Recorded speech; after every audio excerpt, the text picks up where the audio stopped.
Jennifer Lawrence shocked the world in December. She was asked on film what would happen if you got Ebola. And it was her answer that shocked the world. Her answer was, I'd probably be all right.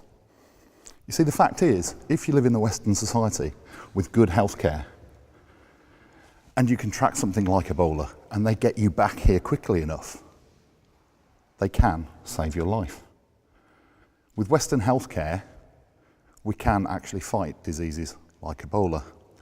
Now, what I find interesting about that is that there are things with all our modern medicine and all our science that we can't fight, or we don't think we can fight. And some of these things are self-inflicted. It got me thinking when I heard that statement, what if Black Friday was a virus? See, it is like a virus. It's got symptoms like a virus. If you think about the fact that people go mad for a short period of time, they go delusional for a short period of time, their heartbeats raise for a short period of time, they have periods where they're very still, followed by complete panic. It causes headaches, it causes sickness, it causes aggression and anger. All of these things happen when people contract serious viruses. So imagine if on Black Friday, when you went to the shops, there was a health warning on the door that said there's a biohazard here. The interesting thing as well is we've got carriers. We haven't got just people who've got the illness, we've got carriers. We've got these people who exhibit very strange symptoms. They get very excited when people exhibit the other symptoms. And they encourage them to exhibit the other symptoms. It's just those carriers happen to live in shops. And they happen to be selling the goods. But it is like a virus. If you think about it, if I was in the CDC now, or the World Health Organization, I'd be telling you about this strain of virus called BF 1961. BF 1961 because it was Black Friday, and it was actually 1961 when the term was first coined in Philadelphia. And it was deemed to be a Black Friday because you weren't able to park downtown. It was a black day for the traffic. And that's where the term came from. Like all viruses, it had its first foothold. And then what it did was over a number of years, it started to establish itself. We've got a little map here about the spread of the virus. It spread itself across North America. And by sort of 1998, it had established itself in that territory. The next tipping point came to 2003, where it was classed as pandemic proportions in North America, but then it got its toehold in Europe. There is another little dot on that map that you may not be able to see, so I'll blow it up for you. Guess where the foothold in Europe was? Staples Corner in London, where the first outbreak of Black Friday happened. But it went unreported because it was a small disease and it hadn't really affected many people. 2010, every major city had been experiencing Black Friday virus. By 2014, there wasn't a major retail environment in Britain where you could get away from it. It was spreading. While that had been happening in Britain, it had also spread across the world. From Australia to Austria, from Brazil to Berlin, Black Friday was spreading its way around the world. Now that, if that were the CDC map, would have you worried, because there's now nowhere we can hide from this. If this were the World Health Organization, you'd be starting to wear masks going into shops. And there's a very real cost to this as well.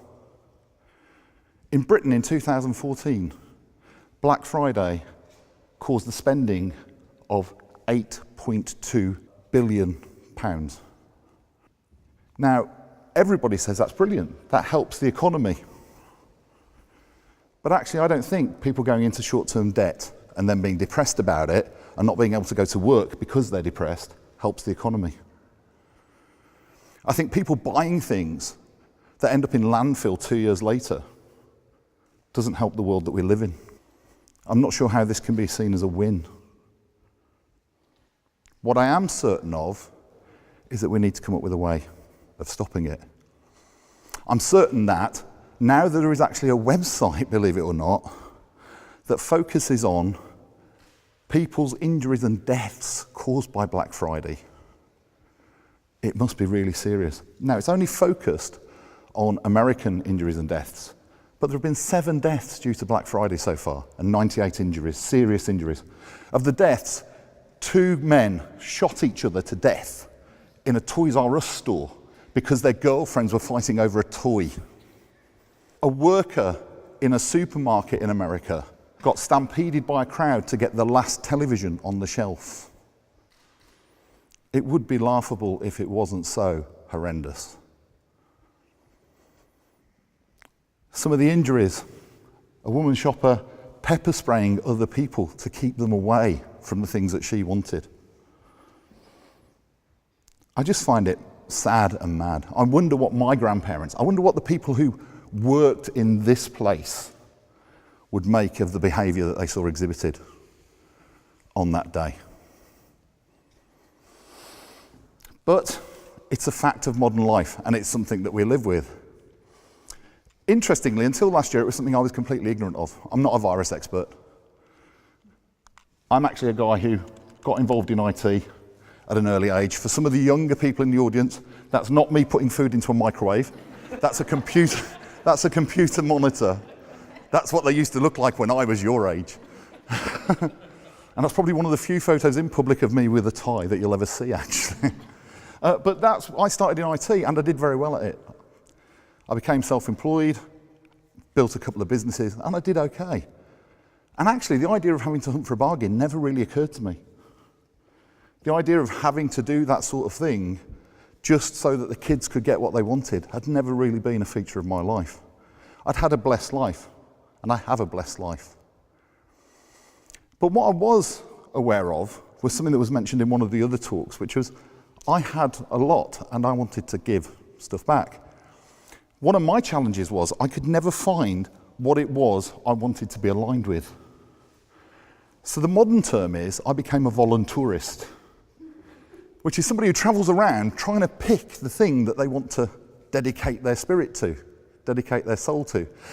Here's me with my wife. We both dared each other to shave all our hair off. Now, I think she was a lot braver than me in doing that. I mean, most people just accepted that's the way I was. But for her, that was real bravery. She walks into business meetings every day, and she had to walk in to business meetings having shaved all her hair off, gone shiny bald. As it turns out, we were raising money for a small charity there called Weiss, who operate in the Gambia. And it was probably a good idea we had all our hair shaved off, because when we got there, we realised most of the kids had all their hair shaved off too. But it was amazing. Being able to raise the money and take it to that village and being able to work with the kids in that village was an absolutely fantastic thing to do. But I got home, got on the plane, got home, and within a week, my heart had sunk again. It wasn't the cause for me. It wasn't the thing I was going to be dedicated to. So I carried on looking around. Who remembers last summer? Hands up if you had freezing cold water dumped on your head for charity. That's the power of something going viral. And that was the other thing I thought about. I thought, this is viral. So if we've got the Black Friday virus and other things go viral, why don't we use some modern medicine and figure out if we can create a virus to kill a virus? But that comes later. You see, the interesting thing was I had a bit of a secret. My secret was that I went out there and spoke to people. I spoke about how you could challenge yourself and how you could step up and challenge your own challenges. And I used to encourage people to do things for charity as a way of challenging some of their own limiting beliefs. But there was one challenge I'd always avoided. Since I was a teenager, I'd had a morbid fear of homeless people. It was like if a homeless person touched me, my luck bubble would burst. I can remember going to business meetings, and if there was a homeless person sat there, I'd take a different route back to the car. And I felt a real fraud. I was standing there encouraging people to challenge their challenges. But what was happening inside was every time I saw a homeless person, I was avoiding it. What happened was in August of last year, a very dear friend of mine, Kate Trafford, posted a video on Facebook, and it was about some homeless people in South Africa that had been helped by a charity. And what had happened was some people from an advertising agency had got together with a night shelter charity in South Africa, and they put on a pop-up street store where homeless people could go and they could get clothes. It was only there for a day, and the important thing about it being a shop was when you are homeless, when you are a rough sleeper, the first thing you lose in all things is choice and the dignity that goes with choice. So the ability to go to a shop and actually choose what you wanted was a way of giving them some of their dignity back. Now, I loved that idea. I felt compassion for the people, and I made a decision. I decided I was going to run the first street store in Britain. So I contacted Street Store and I said, how do I do this? They said, you need a small direct action charity to work with, because if you do it on your own, Steve, you'll get loads of publicity, you'll get loads of clothes, and you won't have anyone to give them to. There'll be no one turning up. So get to work with a small direct action charity.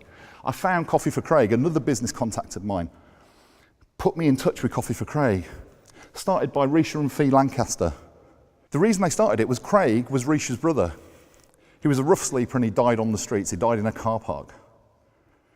And they couldn't help him, but they wanted to help other people. So they started out by going out onto the streets at night, buying coffees and handing them to people and saying, that's from Craig. That's where it started. Within a few months, they were running a soup kitchen. They now run a soup kitchen 3 nights a week in Manchester, and they serve over 500 people a week. No judgment, no conditions. If you turn up and need feeding, you get fed. So they were brilliant. They were a direct action charity. Their challenge was they had no resources. They wanted to do a street store, but they had no resources. So we had the match. We had me. I could get resources. We had them. They had the need, and they knew the customers. So let's make it happen. And that's what we did. We started to promote the street store. Now, we didn't choose the 29th of November on purpose. It was a lucky accident. It just happened to be the day after Black Friday. It was the day when it fit into all of our diaries. That's what was important about it. So we opened the store and we did business that day. We handed out tickets and people gave us their tickets as a way of saying that's what they wanted. So they got choice. They were spending tickets. It was a brilliant day. We had people there. The food attracted people. We even got them on the TV. We had some celebrities turn up. Everything you could want from one of these sorts of events. It wasn't without mishap though. We had a private area that was like the back room of the store where we could sort clothes and where volunteers could take a rest. And our one rule for the day was the homeless people, the rough sleepers, could take anything from the store with the assistant's help, but they couldn't go into the sorting area. So I saw this rough sleeper heading towards the store area, and I went over and I sort of I have been a bouncer before, so I gently escorted him. Started to explain that that was only the area for staff. It was at that point he explained that he was actually the boyfriend of one of the volunteers. His name's Alec Knowles. He's actually an expert in robotics and travels all over the world. My mistake. But it was genuinely a day of love and happiness, and it was a day where our clients went home with what they wanted from choice. So then all we had to do was take everything down again, give each other a hug, and tell each other how brilliantly we'd done, and then walk away. We produced some statistics and we put those out there on the internet so that people could see what we'd done. But come the Monday morning and come Tuesday, I started to get that grey feeling again. Was this just something else that I'd visited? Something that was great for then. Then I remembered Paul. All the photos you've seen, by the way, were produced by one of the volunteers, a guy called Jensen Forshaw. Not a professional photographer, but that's his passion and that's what he's done. He sent me these pictures on Tuesday at 2:20 in the afternoon. And then I found out what my passion was. See, Paul was one of the rough sleepers that came that day. And what Paul did was he ferreted through every box he could find. And his helper said, Paul, why are you doing this? He said, I'll tell you in a minute. Carried on rooting through his boxes. And then he came to his helper and he said, I've heard about you normal people. I've heard about Black Friday. I've heard about you bashing each other over the head just to get a television. Well, if that's the world you live in, you can keep it. Because today, us homeless people, we've had dignity and we've had respect and we've had self-respect. So today, we're having a Rainbow Saturday. You keep your Black Friday, we'll have a Rainbow Saturday. And that's what we had. We had a Rainbow Saturday.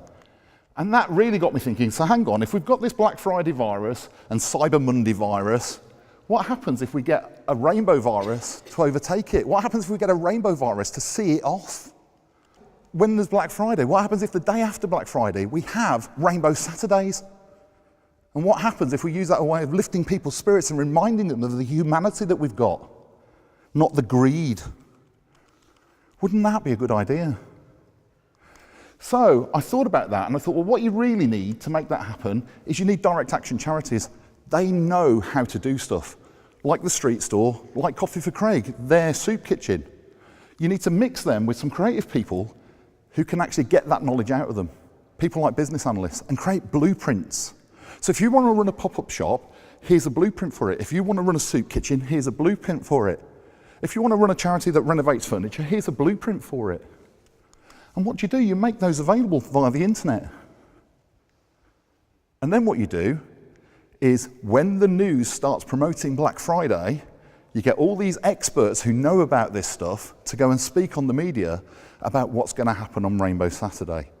So all the billions that the big companies are spending on Black Friday advertising, you just jump on the back of. You newsjack it and promote Rainbow Saturdays. Now, that's not my idea, that's Paul's idea. I went to do the street store because I just wanted one goal, and that was to be able to touch a homeless person. But actually, it was the homeless person that touched me. Thank you.